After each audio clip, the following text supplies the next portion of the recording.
Why do 10 to 15% of students from Tier 2 colleges not get placed or not get placed with good jobs? Some of them opt out, some of them are made to opt out, some of them are pushed and nudged away, and few of them get jobs that may not be worth their while. And why does this happen? Many reasons. Three main reasons come to mind. I'm going to kind of talk about them. This I'm not talking from just gut feel. I've spoken to people. I have our students in many of these campuses. I have my friends who are recruiters at different levels. They've recruited for Goldman Sachs, they're recruiting for their startups everywhere. I have recruited in some of these campuses. And so students who don't get placed, I think they come in kind of three bunches. Poor communication skills. By this I mean by and large poor English. And poor communication skills per se across languages, no doubt about it, and English. And so that's important. Poor analytical skills. Guys who cannot look at a Google Ads dashboard and make sense of it. Like kind of simple stuff where you can just say, look, this ad makes sense, this ad doesn't make sense, this click-through rate is not worth it. Even at this click-through rate, if that ad is not fetching results, you're landing on the wrong page. Some inferences just pop out. And if you can't make sense of it, then you simply can't get access to that category of jobs. Several students fall into this packet also, and they can't be taught. This one bunch that I've given up on. Along this journey, they have thrown in the towel in the 2 years of their MBA. And so I would put about 15% of students here, 15% here, about 8 to 10% here. This is a giant chunk. And typically, if you're here, it's very difficult to get a job. Right? Here, super tough to get a job. This is tough, but this, it will go. And if you're a super clear communicator, if you're very sharp, but you've not turned up in IIM Udaipur, some interviewer will call you, will realize that you're sharp, give you another chance. You can get out of jail. If you can't string together sentences in English, but you know, look at a graph and that sinks to you, you'll get a job. If you can't do this, but you're clear about what you know, what you don't know, you can speak, and you'll turn up day after day, you'll get a job. And but if they're here, you're in trouble. And this is by and large the case. And these are the numbers. There are guys in IIMs, maybe not the top 6, top 8, but immediately after that, there are guys there who cannot string together 3 sentences in English. About 10 to 15% of the batch that are present. The vast swaths of people outside who are aspirants cannot wrap their heads around how is this even possible. It is possible, it is true, it is a fact. I'm not cooking this up. There are about 10 to 15% of the people who cannot analyze and data find, make call out simple inferences from basic charts and data presented to them. And then there are people who dialed out for some reason. Right? Is this the end of the road for people here, here, or here? Of course not. Kuch bhi end of the road nahi hai. And if you have found yourself in some way to go to IIM Udaipur or IIM Ranchi, you're good. Right? Something has to click in their head. And then they have to say, look, I'll turn up and put fight again. There are lots and lots and lots of students and aspirants and employees and individuals who get a second wind in another setting, then go places. This can happen. Some people understand that this is a gap and then say, look, I'll put fight. I have employees here at 2IIM couldn't string together 2 sentences in English and are now running departments. Their heads. Because that's a weakness, but they can offset it with several other things. Likewise, if you're here, then you can find a job that doesn't require number crunching in tables, but requires going on the field and turning up and being smart without being analytical smart. You can go places. Right? So, but it is we have to all acknowledge that if you're here or here, then in our system economy, there is a chance that jobs don't come your way. I cannot go to IIM Udaipur, speak to somebody who cannot speak 3 sentences in English over a 20-minute interview. And in all honesty, confidently give them an offer, giving them 16 lakhs per annum, assuming they have wonderful attitude and can turn up. That's a reality of the job market we live in. Right? So those of you who are aspirants, and if you have a likelihood or a tendency, or not tendency, that you may fall into one of these, put fight. If your analytical skills are weak, prepare excellently for CAT. You'll get ramped up. If your English communication skills are weak, sign up for courses, watch English movies, English channels. There's no getting away from this at all. If you want a corporate career in this world, in India, in the global economy, your communication skills need to be excellent. Your communication skills in English need to be pretty good. I know lots of guys who can communicate wonderfully without being good in English. And the guy cannot string together sentences, but they're confident and articulate within their limited vocabulary. The grammar is strong, but they can convey what I want to hear. They can understand what I'm saying. We'll go places as a team. So you don't have to have flair or presentation skills or wonderful grammar or vocabulary, but you can still need to work on your communication, even grammatically error-strewn communication, but relevant and convey the point. That English is good enough. But lots of people shy away from it. There's a mild phobia, there's a systemic thing, there's a cultural thing, there's several factors that play a role here. If any one of those factors or a few of those factors are playing a role in your life holding you back, fight against it. You have to pick this up. The really juicy jobs are for people who can communicate. Excellent jobs, long-term corporate careers are there for people who can communicate in English. And again, I don't think I need to keep saying this, but I'm not saying this because of any of this. This is a fact-based analytical framework. My ideological biases or preferences or my language and where I come from, put all of those in the bin and don't get worked up or evaluate what I'm saying based on ye to wahi bolega, and forget that. And that's why I'm very often to keep my biases out when I'm talking about data and numbers and what my political views or ideological biases are. They are irrelevant. If there's a point that you disagree with that point, make your own inferences, carry on. Don't disagree with the point because you think this is what this guy will say.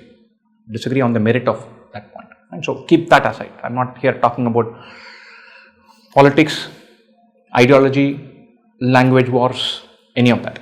And so I have a lot of strong opinions on each of these, but this is not the forum to discuss those.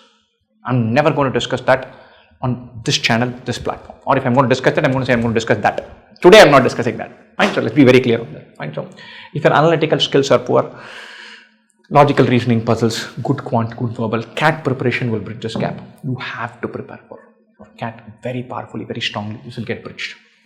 This can happen to anybody. I've had a couple of occasions in my life where on my journeys I've given up.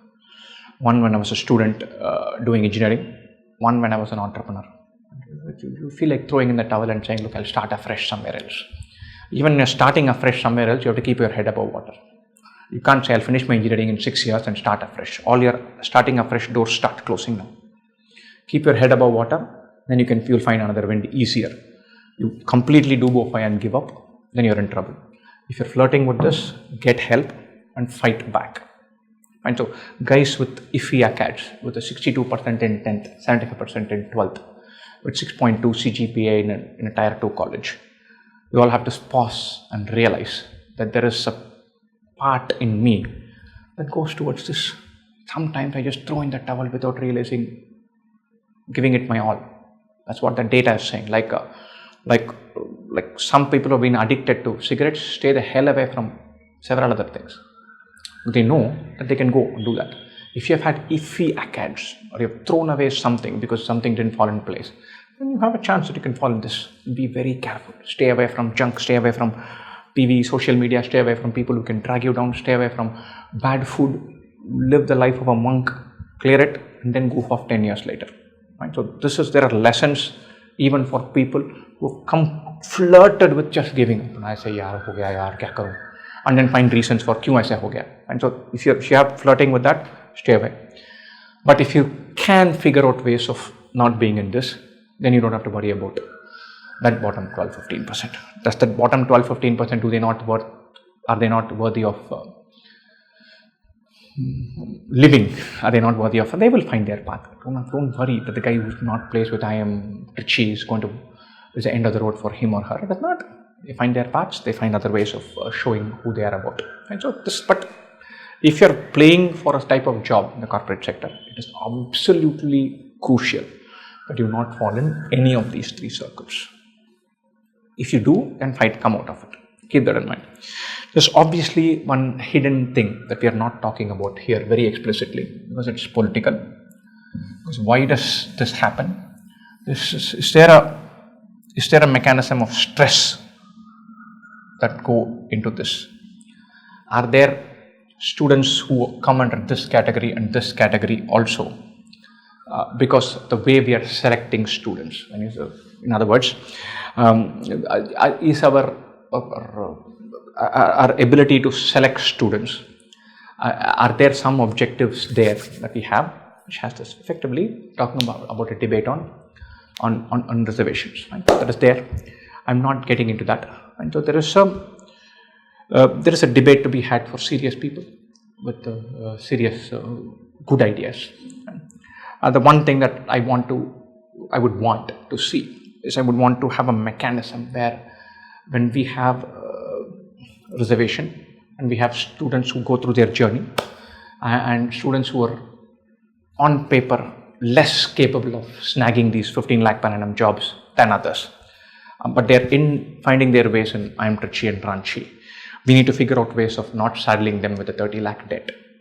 And I'm for a mechanism to have a meaningful discussion on the human elements of that, where we say, look, we'll have this, but we cannot have a debt burden on top of a competitive burden. That causes stress. Fine. The merits and demerits and ratios and what should be there, what should not be there. I'm not going to get into that. Does that play a role in this? My analysis or my thought process is probably yes. Does this mean that shouldn't happen? No. I'm not getting into that. Because there are intellects and geniuses far more capable, knowledgeable, intelligent, brilliant minds who have devised this. And I'm here to completely accept and work within the framework and say, hey, what can we do? All of us individually. And my debates on that topic are not for this forum. I want to have a discussion with people. I will have that for the sake of intellectual curiosity to see where it goes. And so it is a question that I hope our policymakers and institutions and colleges take it seriously. I'm worried about stress being the driver for here. We need to do everything in our hands to make sure that doesn't happen. And if reducing the financial burden can be a step in that direction, I would be all for it. That is something that I want to seriously think about, and I want our policymakers to seriously think about. Understanding that about 15%, 12 to 15% of the people are not ready for a job market priced at 17 lakhs per annum, notwithstanding what 2 years of IIM Udaipur or Ranchi or Trichy can do to them, is true. They broadly fall into one or more of these three categories. Individually, if you find yourself vulnerable to falling into one of these three categories, bridge that gap pre-MBA. MBA can still be meaningful if you're not in any of these three sets. Aram say you can go finagle a good job, have a grand career, spend a lot of time with friends, have a rich experience and go places. Look out for people who may fall here, here or here. Be wildly open to helping people who are here, here or here. And then do whatever it takes to help people here in your own small ways. You can't go and change everybody's life, but in your own small ways. This is more a thought process framework to say, hey, why do 15% of people who go to great colleges still not manage to get good jobs? I would not recruit people from the IIMs if they fall into two of these three circles. And very often, I find students here. And so there are lots of them find great things to do and do well in life. But as a recruiter, I cannot take that risk. I cannot spend 18 lakhs per annum on a person without good communication skills, but with good analytical skills, who could have given up in life before, in the hope that they'll turn up and learn this.